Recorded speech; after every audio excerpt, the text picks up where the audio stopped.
Kakak ice. Only ice. Only ice? For drinking water. Water, no ice. I see that we No problem. I eat here.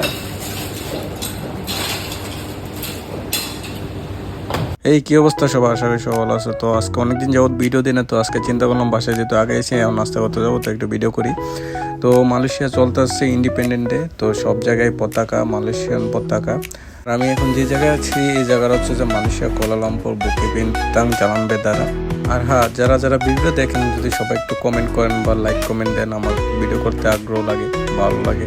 তো আপনারা যদি like comment না করেন তাহলে video করার উৎসাহটা পাওয়া যায় না। সবাই লাইক কমেন্ট করেন। আর যেহেতু আজকে ভিডিও করতে পারছি, চিন্তা করলাম যে আপনাদের সাথে ভিডিওটা শেয়ার করি, সবাই ঘুরে দেখাই। এই যে বেলুনগুলো ওরা বিক্রি করে, অনেক মালাই দিয়ে বিক্রি করে এগুলা।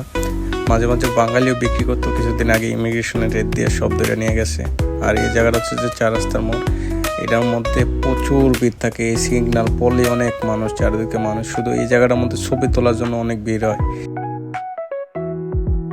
আর এই যে ট্রেন যেতেছে ওপর দিয়ে, এই ট্রেনটা যখন যায় খুবই সুন্দর লাগে দেখতে।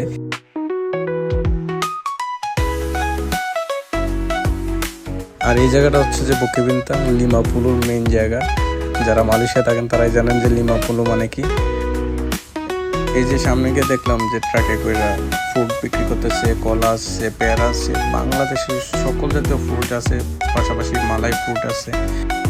এই যে চলে আসলাম এখন বাংলা হোটেলে খাইতে। আর এই জায়গাটা দেখলে কি আপনার মনে হয় যে এটা কোনো বিদেশ? দেখেন বাঙালি কি সুন্দর করে বাংলা স্টাইলে বসে রয়েছে। তো আজকে কি আছে, সিঙ্গারা আছে, পেঁয়াজও আছে, জিলাপি আছে, সব কিছু বাংলা হোটেলে যা যা পাওয়া যায়। এখন আমি খাবো রুটি, তো আমি রুটি অর্ডার দিলাম। এই যে ভাই রুটি বানাইবো। তো আমি এই দোকানে আসলে প্রথম ফ্রিজ খুলে একটা পানির বোতল নেই। পানির বোতল নেওয়ার পরে আইস লাগে আমার, ঠান্ডা, বরফ ছাড়া আমি খাইতে পারি না। তাই বরফের জন্য যাইতেছি, ওই সামনে বরফ পাওয়া যায়। তার বাইরে ভাই এই বরফ আনতে গিয়ে কত কাহিনী। Only ice. Only ice? For drinking water. Water, no ice. I see that we No problem. I eat here. তো দেখলেনি তো বরফ আনতে গিয়ে কত কাহিনী হয়ে গেল। এই মহিলার ব্যবসা আমি কিছু বুঝি না, একদিন ভালো আরেকদিন খারাপ, একদিন খুব ভালো ব্যবহার করে আরেকদিন মাথা হ্যাং হয়ে থাকে ওই মহিলা।